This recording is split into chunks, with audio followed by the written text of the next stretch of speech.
welcome back to Beating a Dead Horse. As always, I'm your host, Sean McKinda. And I'm your host, Jackson Keller. And this week is just, oh boy, the specialist of episodes. Not only do we have a just bizarre tale of a movie on top of a bizarre movie, we also watched the movie together and are recording in the same house. For the first time in Beating a Dead Horse history, I'm not trapped in the middle of the forest watching movies on VHS that are sent to me from an outside source. We sat down on the couch with snacks, with food, and had a grand social experience, and are now going to convey that experience to you, dear listener, because, oh boy. Oh boy. Oh boy. So, we watched Future World, and no, not that Future World, not the 1970-something sequel to Westworld. No, we watched the 2018 movie Future World. And now you might be thinking, wait, 2018 movie Future World? What are you talking about? I have not heard of anything about this. Well, neither had we, which is a surprise because it is Lucy Liu, Mia Jovovich, and James Franco, a recipe for a movie that we all probably should have heard of.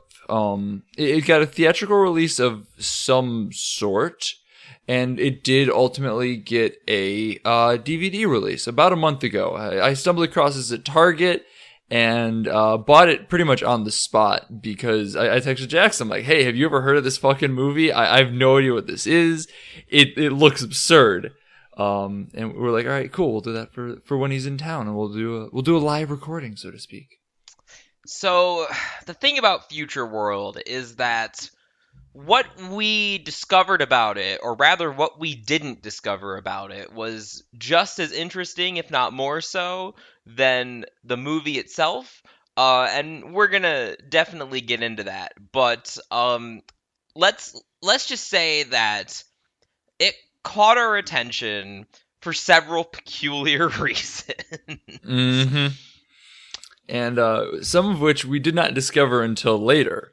And just a bit of a teaser here. We're both Ohio boys, and I bought this movie, brought it home, took the slipcover off, and revealed a logo of an Ohio production company that just says 513 or inside of the shape of Ohio. So it's clearly some sort of Ohio production company. And we'll just leave it at that for now. For now.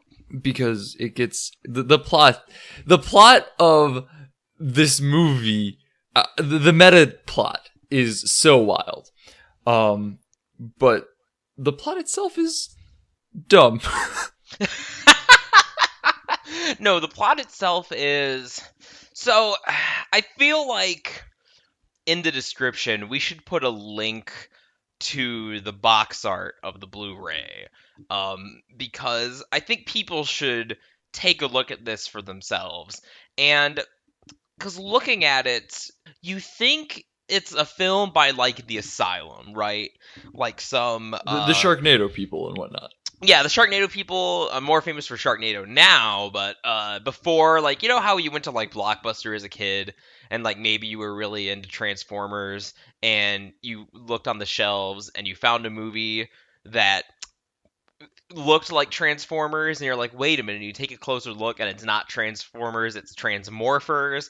That's, if you're not familiar, that's the Asylum.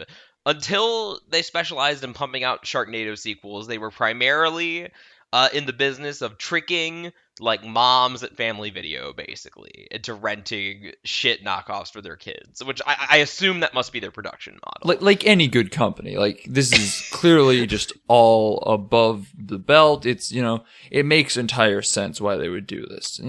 It's just a good, honest American company. Emphasis on American. Actually, I don't know if they're American. I shouldn't be saying that. But so you would think, looking at Future World, that it is that, but for Mad Max Fury Road. The case looks exactly just 3 like years it. later. We should add.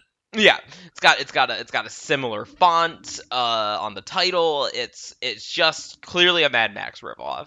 But what makes it notable is the aforementioned star-studded cast uh on the front cover, and we didn't even mention Snoop Dogg. He's not even mentioned on the box art, but he plays like a pretty decent role in this movie. Yeah, he's got a pretty major role. And so clearly you're thinking this is some sort of asylum production, but then you see that it's coming out of like Lionsgate with real like actors, movie stars of varying renown. So it draws your eye. It definitely catches your attention long enough, if you're like us, to actually watch the damn thing. Mm-hmm. Yeah, it was 88 minutes according to the back of the box. We paused it around the 1 hour mark, assuming that we had to have already watched this movie for an hour and a half. It's a ride and not a good one. Right now, we're not putting a spoiler warning on this one. No one cares. You don't give a fuck about Future World. I'm just gonna say it outright. Don't watch Future World. We'll give you the highlights, because there are some funny moments. And so I will say though that if we're comparing this to like the Hurricane Heist, I much preferred this because this was worse in just about every regard. Every scene had some sort of confusing staging, some bad editing, horrible acting. Like there was, if you're inexplicable currencies. Yeah. So one weird thing that this movie does that makes this incredibly stupid, simple story very difficult to follow is that it doesn't like to use establishing shots. So characters unless it's of a girl's ass. We should mention that. Well, we'll get into that. But so like characters are constantly handing each other stuff, and again, because it's supposed to be a future world, we're not exactly sure what they're handing each other. Like the only time we ever get a clear shot of what's going on is when the old guy at the beginning gives nephew Wahlberg the bullets. He gives him some bullets for his Mad Max journey. And that's like the only establishing shot. Otherwise, they're just constantly handing each other some shit that is clearly important, but we don't know why or what it is. And it makes, again, an incredibly stupid movie very difficult to follow. We want to talk about death. So the movie. Let's jump into the plot first. Of course. Let's give this overview first, because like the idea that like all the establishing shots are just not there, they're really weird and bad, is basically emblematic of the whole thing. So let's just that's your broad overview of what your experience watching the movie would be. Let's talk about, and I'm going to do my best to reconstruct this plot, but I'm going to mess something up. So, James Franco is Warlord. That's just his name. Nothing beyond that. It is Discount Immortan Joe from Mad Max Fury Road, and he is just a bad dude. That's his whole thing. Meanwhile, our main character, Nephew Wahlberg, literally, it's Jeffrey Wahlberg, nephew of Mark Wahlberg, is Prince, and his whole journey is to save his mother lover, Lucy Liu. And he looks nothing like Lucy Liu, by the way. So no, not even a little bit. And it's very like not clear how old her character is supposed to be, because you kind of first see her just like lying sick in a bed. So you're like, is Lucy Liu supposed to be his mom? Is it supposed to be his sister? His girlfriend? Like, what's going on here? We're pretty sure the answer is like all of the above. At one point or another in the script, Lucy Liu was his significant other, and at another point, she's his mother. So, yeah, there's definitely some incestual subtext going on there, to say the least. So he goes off. Prince goes off on his journey to save his mother from the disease of plot, and he's handed a gun and some bullets by this old guy, and then he gets his friends who are like, "Wait, don't go, but I'm going. Okay, we'll come with you." And like that was that entire scene. And they leave this oasis of peace and everything. And oh yeah, the world has been nuked or something, and there's robots, sentient robot things that like nuked it, but they're also still friendly. At least the ones that we see are. I realize that my description of this sounds like a mess, but there is just so much that's just handed to you and you forget about it instantly. So bear with us. Yeah, wait, they make a big deal because we have a big stupid voiceover from the main robot girl. So, like, there's AI and the humans misused it and they're bad, so the world got destroyed. But also there was, like, a virus, which I guess is supposed to be plot-itis, but it doesn't ever really come up aside from that. Oh So, my god, I forgot about that virus. no, the only reason I remembered it is because they had this, like, hokey-ass, like, Resident Evil shot of it, like, multiplying, and that's the only reason it stuck in my brain. And we watched this, like, an hour ago. Yeah, wow, okay. So yeah, I guess it was like Red Fear or something like that. Um, That's its actual name. Oh no. it was bad. Great. So yeah, they leave on their journey where Warlord has now woken up a robot who he calls Ash, and she is just standing naked in an empty warehouse by herself, asleep for X number of years, which is just a wild thing. And he takes her and then meets up with the boy kind of in a coincidental thing at like a brothel run by Snoop Dogg, where the boy accidentally reveals that he's a gun. His friends are killed pretty shortly after that by the robot, as the robot then... Look, all right, you know what? We're getting way too deep into this. This is going to take... Overarching theme. Boy needs medicine for mom. Now, pretend it is that, but then like mix in a boy and his dog, Fallout a little bit. You got some Mad Max in there. You got some Terminator in there. The boy kind of reminds me of the main character from Neverending Story, so that's a weird one. I don't think that was intentional. I think that's just Jeffrey Wahlberg. Yeah. Anything like I'm not really gonna go too much more into it because like I realize that like as I'm talking about it, it's just sounding more and more contrived, and it is, and to try and untangle it is just not worth it. So here's the thing, is that with Future World, just describing the plot doesn't make it sound that interesting. It's sort of the inverse Hurricane Heist, where the Hurricane Heist has an excellent goofy premise, but the execution is so fucking flat, boring, and stupid that it just ends up being a complete waste of your time. And not that Future World isn't a complete waste of your time. Flat and boring, because it is flat and boring. It is all of those things. However, I still managed to get a little bit more enjoyment out of it just because of how strange the overall experience is as a result of it being so cheap and lazy. Like, so for example, nobody really acts in this movie, and there's never like that. It's almost funny. It is funny to me how bare bones the plot is, and how, like, especially at the beginning, everything is just so paint by numbers. So when the prince goes to leave on his, epic Mad Max journey after getting some exposition from an old traveler who sounds like the guy from Birdemic who's afraid of getting attacked by a mountain lion, he meets up with his friends, and his friends are like, "Now look, Prince, I know what you're thinking." And he's like, "Don't try to convince me, best friend archetype. I'm gonna go and do it." And the best friend just immediately just says, "All right, let's go and do it." And then they go and do it.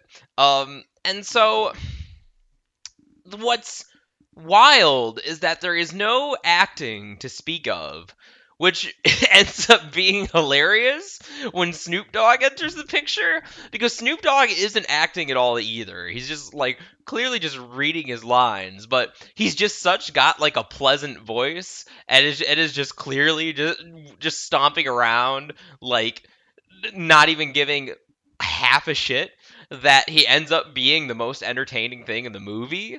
And and so he plays a pimp, and it starts off really boring, but where it gets into the yucky territory is when we enter this brothel as expected, and the real plot sort of kicks into motion, because it stops being kind of like a road trip and starts turning into more of a chase, as appropriate for a movie that's so clearly like trying to piggyback off of Fury Road's success. Because the thing about the gun, the reason it's so important that he has the gun. Oh my God, we totally brushed over the opening scene.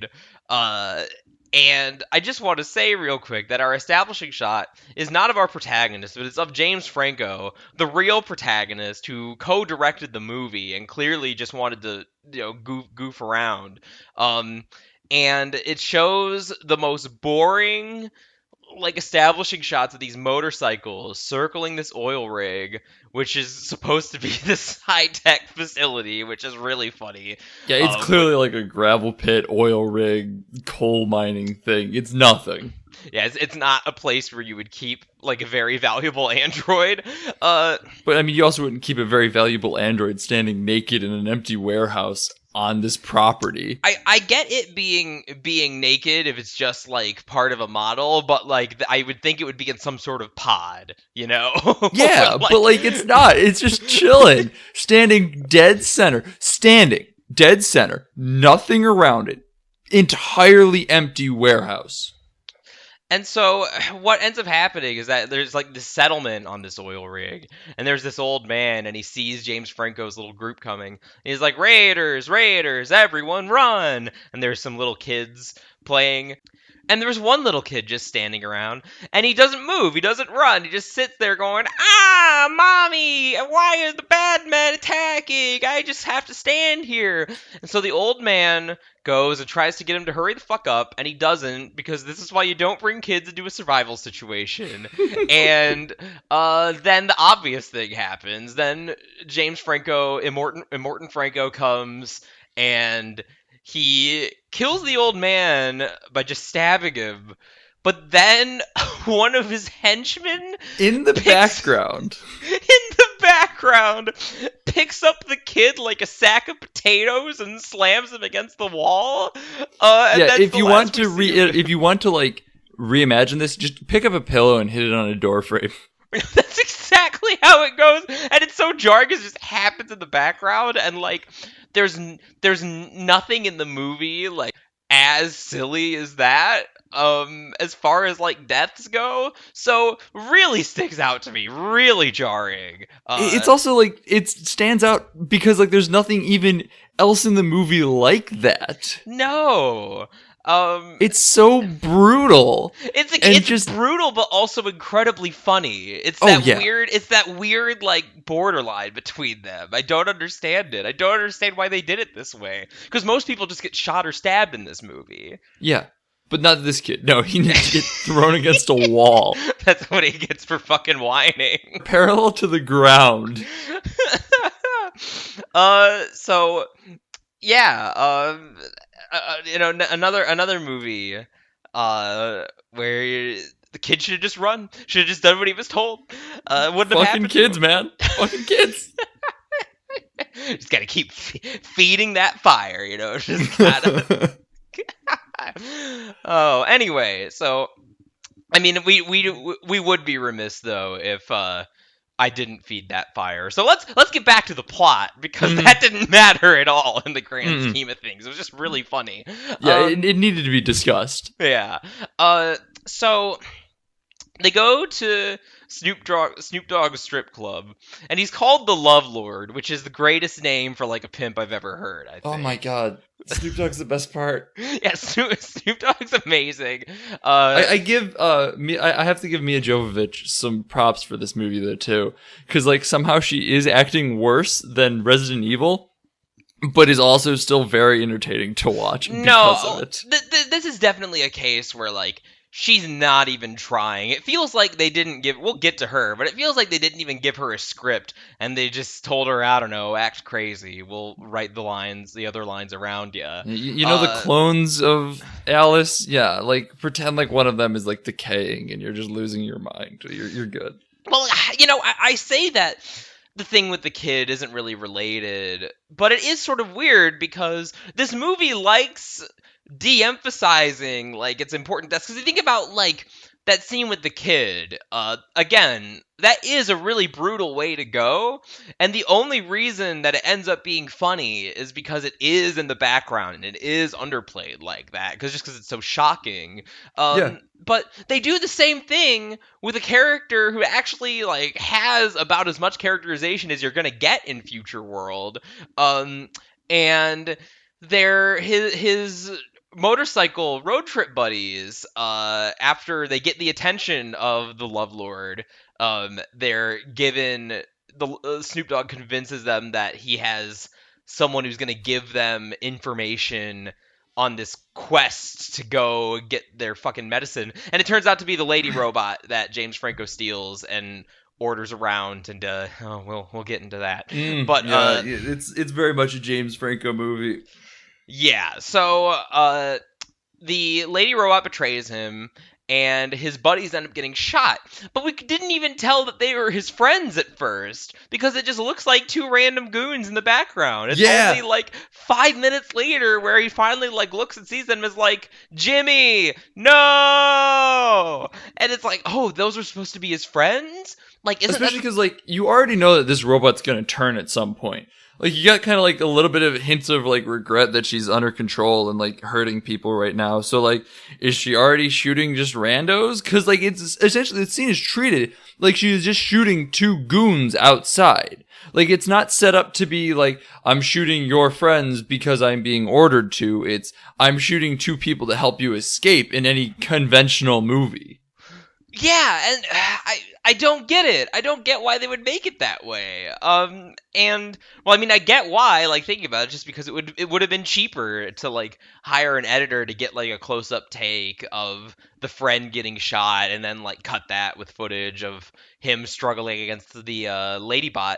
And yeah. So I mean, it just everything was done probably in one, maybe two takes, and we're like, all right, that's a wrap. Yeah, so that's a nightmare. The deaths in this movie are all very backgroundy. No one gets a lot of focus on their deaths, no matter how important of a character you are to the overall No, nothing plot. in this movie gets focus. It's not even death is the other thing. It's just like everything just kind of happens and then we move on and don't talk about it. I mean, it's true, because this movie... God, there's just so much. Like, we've already brought so much that we need to get back to. So really, it doesn't end. It really doesn't end. There's just so many pieces and parts of nonsense that just it boggles the mind. So let's get into this fucking James Franco weird sex shit, because while we were trying to figure out why this movie was made and who it was made for a little while there in, like, the brothel scene, we were just convinced that James Franco was making a porn. Yeah. So many gratuitous ass shots. The camera You get the boobies, you get the booties, you get just lingering shots on such. Yeah. And not only, like, you can make the argument, like, oh, we're gonna try and make some point, because the movie is trying to make some point, is the crazy thing. It's a stupid point that the directing completely fucks up, and the script is still bad, but, so you can make an argument that maybe, like, it's necessary for one reason or another in the brothel scenes, but it's completely, fucking embarrassing. Well, you know what you do in a brothel scene like that is you do it like Blade Runner or anything else that like uses these scenes to establish that this is a bad place. You make it grungier. You make it darkly lit. You make it hard to parse out what's happening. You know, every single body shot is just super brightly lit. You can tell exactly what's happening.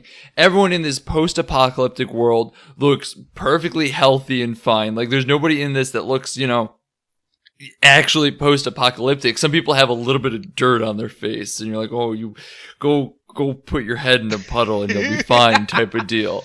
It's so well lit. Like, it's not shot like you're supposed to be repulsed by this. but it's also not shot like you're supposed to like it. Everything's just so flat. It's awful. Well, the main character clearly likes it. That's the other fucked up thing, is that our supposedly sweet innocent boy, like, he isn't disgusted by all these like enslaved women. He's like going like, "Ooh, look at all the boobies." Ooh. Yeah. So, but what's even more embarrassing is when him and Ladybot, who decides she's just gonna turn randomly. There's no build up to it at all. She's like, okay, I have remorse now. I'm gonna be have feelings, because that's gonna be the ultimate point of this movie. Like every other fucking movie with robots in it, is what if robots had feelings? And it's just fucking chappy. Every robot movie is chappy, and I never want to see a movie about robots again. God damn it, get it out of here. I'm so sick of this. Anyway, I'm going to defend Blade Runner just as an aside really quick, because I really like 2049. all right, but Blade Runner was like those movies are like well made, well crafted, and based on like.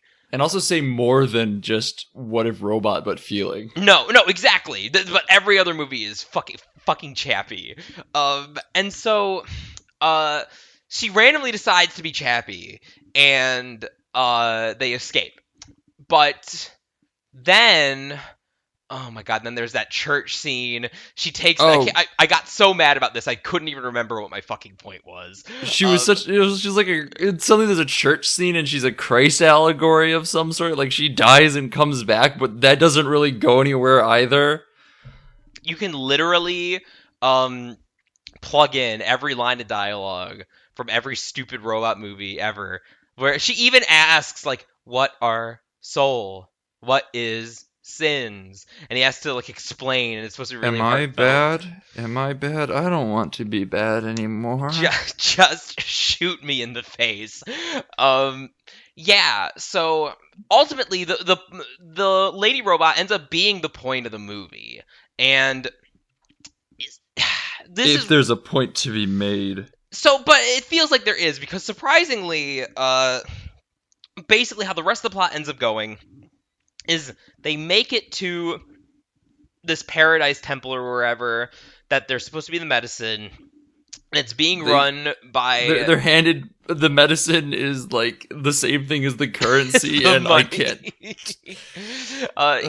And he has to fight in this like gladiator arena being run by Method Miljovic, and she's just prancing around, stammering and stuttering, having the time of her life, and she's really entertaining. Her and Snoop Dogg. She might have just been doing drugs, just like, just lean into it. I mean, considering that this is a James Franco film we're talking about, it's not like his films have been shy about making his drug habits very clear. Mm-hmm. And so then they fight in the gladiator arena. He gets the fucking medicine. Ladybot gets fixed, and then they escape after. She got stabbed somewhere along the way. Yeah, and that caused her to malfunction, and then she gets fixed and saved by this female mechanic and of course we don't know her name. We don't really learn anything about her except for like a paragraph-long sob story they give after their incredibly like pornographic, like gratuitously shot lesbian sex scene between her and the Ladybot. And so at this point you're thinking like, all right, here's what's happening. James Franco watched Fury Road, and he didn't get that you weren't supposed to identify with Immortan Joe, or that identifying with Immortan Joe was bad. You shouldn't own women, and he wanted to. Right. So James Franco clearly didn't understand that story, and it seems like at first that, like, obviously this is just James Franco, like, using this as an excuse to like point a camera up some ladies' butts and like have them dress around in these like apocalyptic strip club outfits, and just have a big. He gets to own a blonde woman that does everything he asks. Yeah, he gets to have his own personal like sex bot. In the context of the movie, it's all really skeevy, pretty uncomfortable, and so the thing then is that. What's surprising about the movie is that when you get to the end, you sort of expect Ladybot to end up going off with the prince romantically. But she doesn't. She ends up staying with the female mechanic, and they have a little lesbian relationship, which is a surprising move for Yeah, this it was kind great. of movie. And so then that got me thinking maybe this was a case, because looking back on it, you can see how the text of the film might, in theory, be about, like, basically Fury Road at face value, just ripping off that, but doing it in a very shitty way. Like, we're gonna have, all like this lady bot, she's gonna earn her freedom, kind of shades of Ex Machina in there, because at the end she goes and frees all the women in the brothel, and they all like dogpile Snoop Dogg, and it's fucking hilarious, and kick the shit out of him. So you can see how the text of it would be like all about like empowerment or whatever, but then maybe it's just like, oh, maybe just meathead James Franco saw the script and didn't fucking understand what it was about. So he just... There's a woman robot that does things for me. Let's make it all Yeah, about her butt as she walks up sand. Let's make me the main character. Like, I want to be the warlord bossing this blonde lady around in this situation. Yeah. And so, but then... It's another wild turn when you start digging into the production like we did, and you find that the co-director and writer is a frequent collaborator of James Franco's. So the only conclusion that I can divine is that James Franco is just an idiot who wanted to have it both ways. He wanted to be woke, and then he did it in the most, like, leering, lecherous, like, objectifying way possible. We're gonna have a lesbian sex scene that's gonna culminate in them having a relationship, but make sure to film it like it's a porno. And, like, every time that there's women, really focus on the fact that they're women, and, like, focus on their lady parts, and make my pee-pee card, please. And then just upload it to Pornhub. Oh no, we got bought by Lionsgate. I guess release it as a feature-length movie.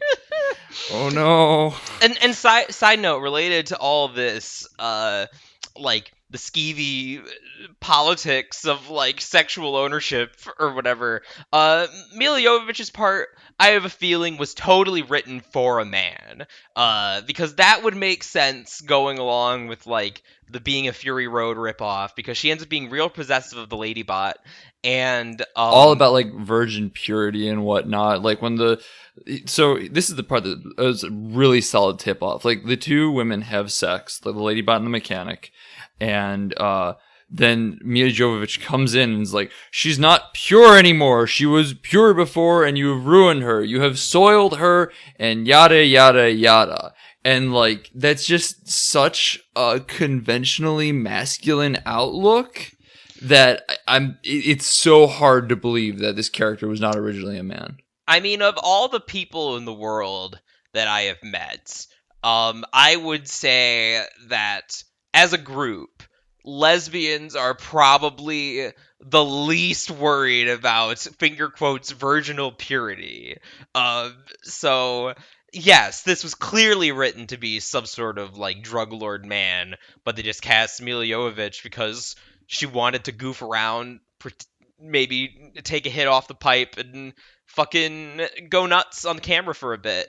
And you know what? I appreciate that. It was fun, but also stupid. We genuinely like the Resident Evil movies. They're schlocky, they're terrible, they're a lot of fun to watch. So when we're watching this and realize that somehow Mila Jovovich is acting even worse than she does in those movies, we're like, oh, this is gonna be a wild ride. Yeah. It's that whole, I mean, was it just you? Did you feel like the sequence at the drug compound became like a totally different movie? Because I kind of did. Oh, entirely. Because at one point, Warlord shows up and, like, just starts beating on Mila Jovovich. Also, nice work, James Franco. Good job.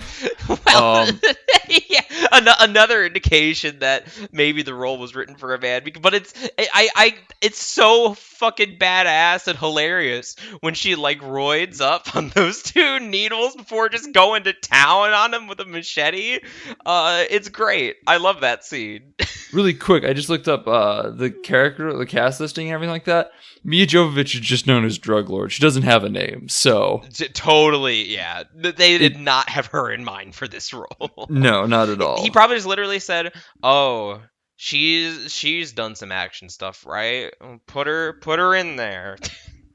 Yeah, and like the action scenes are shot much more like a Resident Evil movie too, because like at one point he punches her in the face, great guy, like the camera like slows down as she looks at it, and it's clearly like, oh hey, remember Resident Evil? Because that's what this shot is directly from. It's a nightmare, but a hilarious nightmare. Like when she does that grin, I like stood up and cheered. I was like, yes, like fight back, kick the shit out of him. That one-on-one between James Franco and Milla Jovovich was the most hype thing in the movie. Still kind of lame and thuddingly plotting of an action scene, but a big improvement over that stupid arena fight where the only time in the movie where they do a setup and a payoff when she throws the machete as the finger quotes wild card that he needs to use to kill the big guy.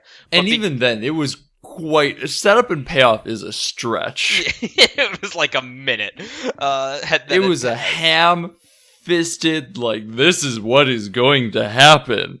I mean, if it was really a wild card, wouldn't she have just said that and thrown it without tipping them off beforehand?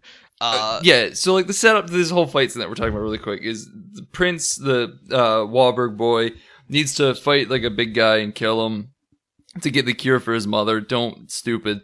And before the fight begins, she like holds up this machete, goes wild card, and then like as you watch her in the background, the machete's just gone. For like, so like she does this, and then a minute goes by where she's not holding the machete, like it's just gone.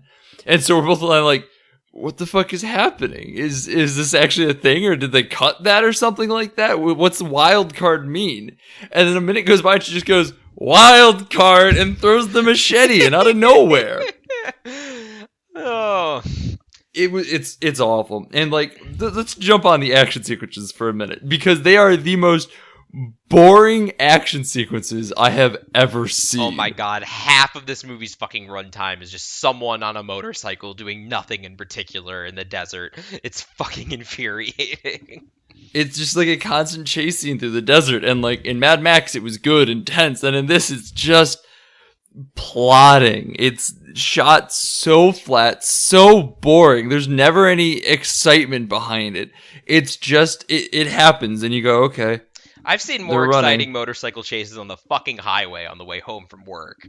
And that's not even a chase. That's just a guy driving fast on the highway. Exactly. Yeah, it's I can believe that it is like this. Because I really don't know. I think we're starting to brush up against like the question of why. Like, why make this movie at all if it's going to be such a fucking lazy, like, put-together job? And that's where we start getting into the questions that we don't really have answers to. Yeah, so before we start diving into this, if you're listening to this and you might be able to answer anything at all about this movie, let us know. We have been trying to solve this mystery. Like, I spent an hour the day I bought it. We've been like looking it up for like the past couple days, just trying to figure out what the fuck this movie is, where it came from, why it got made, anything at all about it. If we suddenly disappear and there is no more podcast after you listen to this, it's called 513 Productions. Yeah, 513 Productions. Look into that. James Franco might have had us put out to pasture. That's probably considered libel. I can't say that. No, it's a joke. We're good. It's a joke. He would never do that. Clearly. So the production of this movie, as I said, it got some sort of theatrical release according to its Wikipedia page. I never heard literally anything about it. And then it got a DVD or Blu-ray release last month, so like July 10th.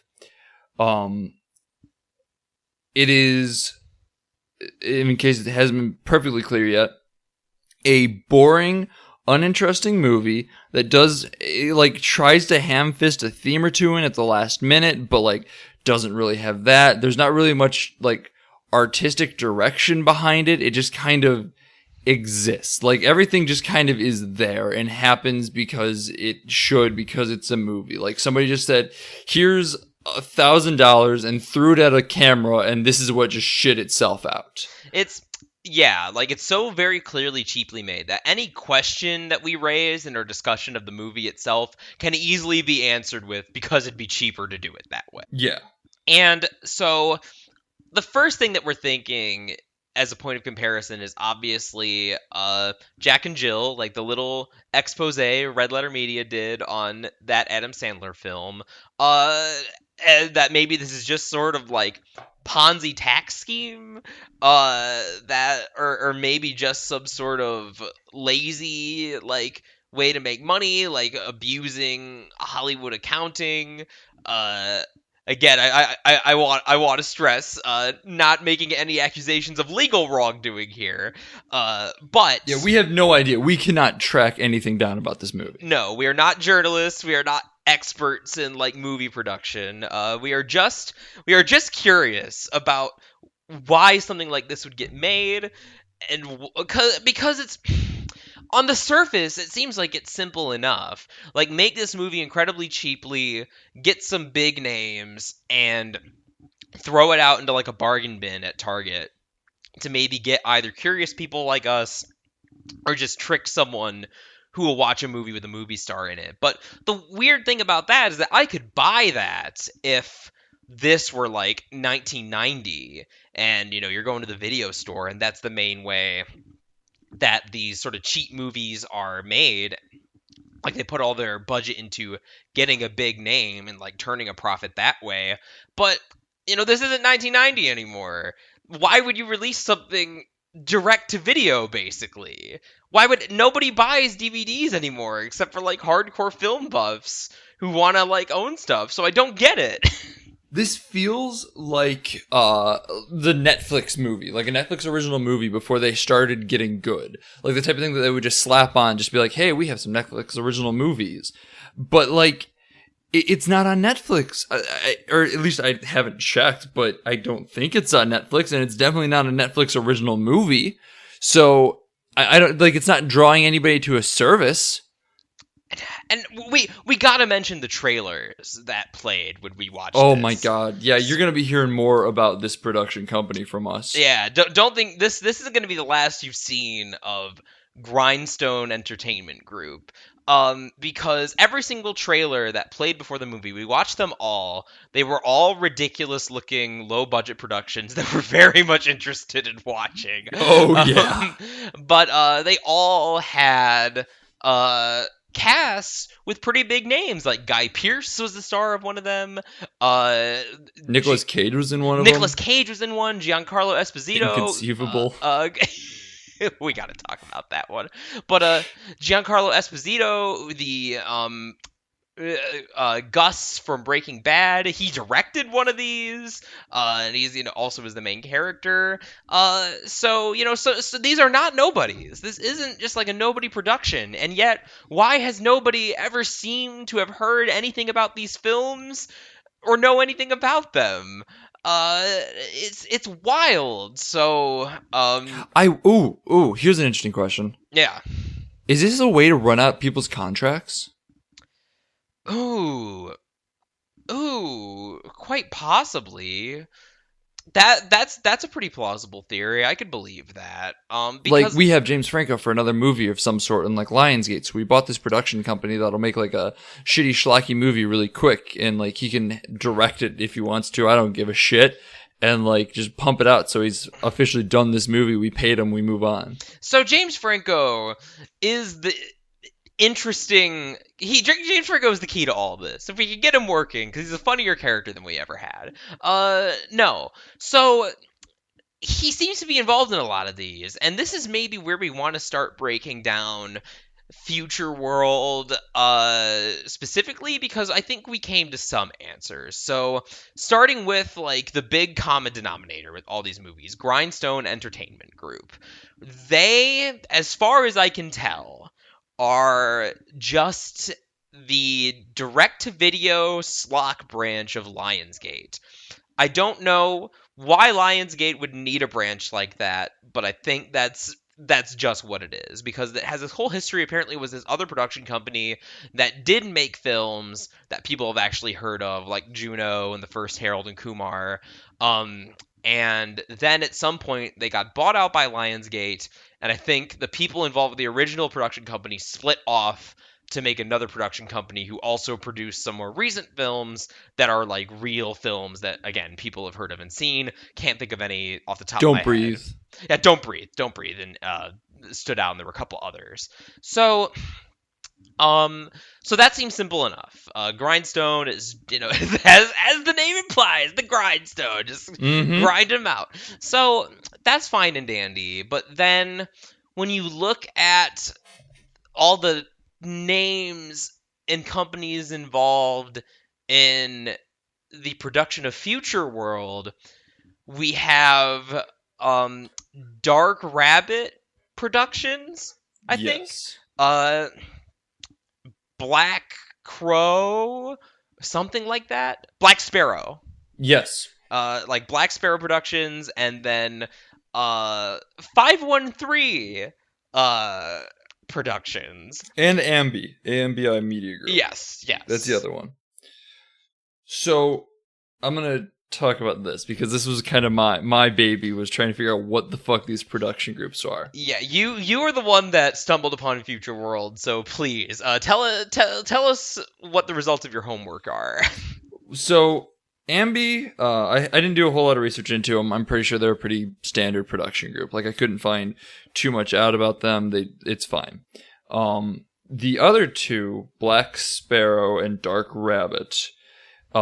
Black Sparrow seems to be like a Indian, like they just outsourced to do this. Like I was on IMDb Pro trying to see what movies they worked on. It seems to be only Future World.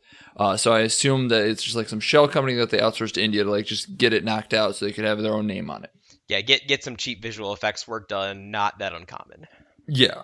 And then Dark Rabbit. There's a production company that James Franco works with. I don't fully understand how he works with it.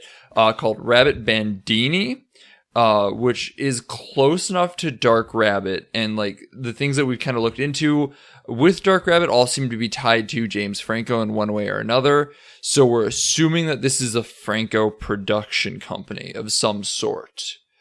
The last piece, the biggest piece of this mystery, is 513 Productions, or 513 Films, as it's labeled on the box.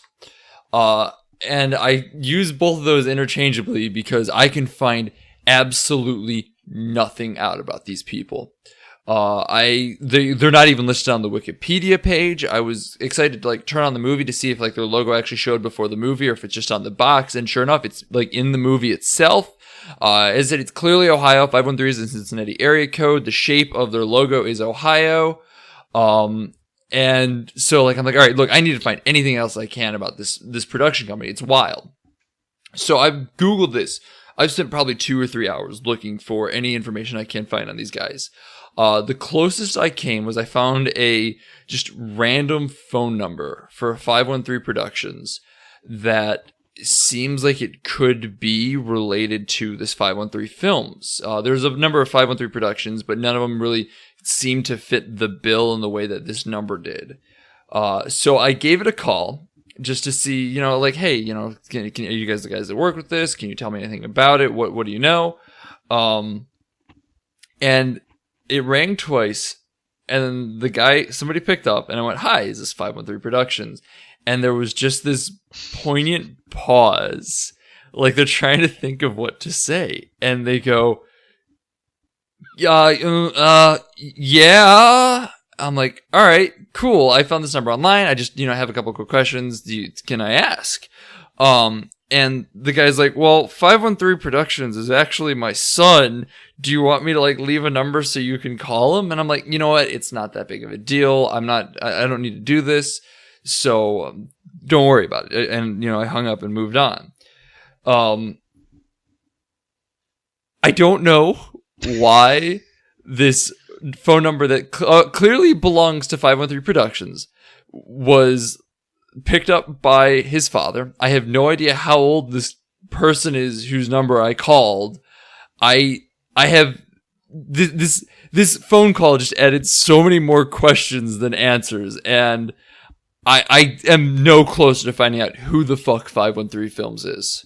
It is a mysterious, it has to be some sort of shell company or something, and I cannot figure it out. So, if anybody has any relation or anything like that, I'd love to know. The other thing we should mention is that when we looked up 513, which was difficult to do because there are so many different like companies and groups that go by that name, but when we found the one that we think was correct, it said online that they only had a staff of like 2 people, so maybe it's just this guy and his dad. Yeah, I don't know. But like at that point, what are they doing? What is anything? What is this movie? Where did it come from? So, yeah, we don't have a grand conclusion on this. It's not like the Red Letter Media video where we've gone and done our research and come to the conclusion that, like, Adam Sandler is making these movies to be box office bombs. Because it's not like there's any... In that case, it makes sense. Because, like, there is product placement to milk. And they still make money in those. Yeah, exactly. It's Adam Sandler. He's still pulling in crowds. And so, like, for this... Again, once more, not making any accusations of fraud or legal wrongdoing or anything like that, but I'm just genuinely curious. Who makes these movies and why? Why is it here? What happened to it? Who birthed this unto the world? Why? So if any of you are the investigative type, maybe you can get some answers for us, and we'll do a follow-up maybe on a future Grindstone production. Yeah, and believe me, we're going to be doing more Grindstone. Those trailers were something else. If they're anything like Future World, there will definitely be some meat to discuss. Oh, yeah. So I guess with our loose end mystery, we're going to wrap this episode up. I'm Sean McKinda. You can find me on Twitter at Sean_McKinda. You can also check out my website, isortof.com. I've got a link to Twitch page, all that other good stuff there. Go check it out. I also do reviews over there, which I'm pretty proud of. So, yeah. And I'm Jackson Keller. You can find me over on Twitter at Jackson J. Keller. Keep your eyes peeled on that, because I got a little project cooking up that if you want some more content of me and my lovely voice, you can maybe look forward to, so stay tuned. And if you do come up with answers or just want to see what is happening with the podcast, follow us at BADH_cast on Twitter. As I said, we just tend to post updates and let things know what's happening and all that good stuff. As always, thanks to Loads of the Highway for use of our theme song. It is Suicide Alternate Take off the album High Octane Low Expectations. They're on Spotify and a bunch of other good places. Go check them out. And shout outs to 25 Years Later Site.com because they still host us despite the fact that we have Future World on our docket now, and that don't make no sense. 30 minutes spinning an elaborate conspiracy of which James Franco is at the center. The godfather of movie hijinks. Every production company is just one of James Franco's many puppets. He's the man with the strings. Next week is going to be a little bit different. As we've intoned, Jackson is in town and, in fact, in my house right now. And that's just because he's going to be not in town or even the country for like 2 weeks. So we're still going to be having episodes coming out, but they're going to be a little bit different. So tune in for those. I'm kind of leaving it in the air because one of them is going to be just a wild, wild surprise. And the other one is still kind of in the works. So keep your eyes peeled on the page. There'll be interesting episodes regardless. Oh, and stay tuned. Bye.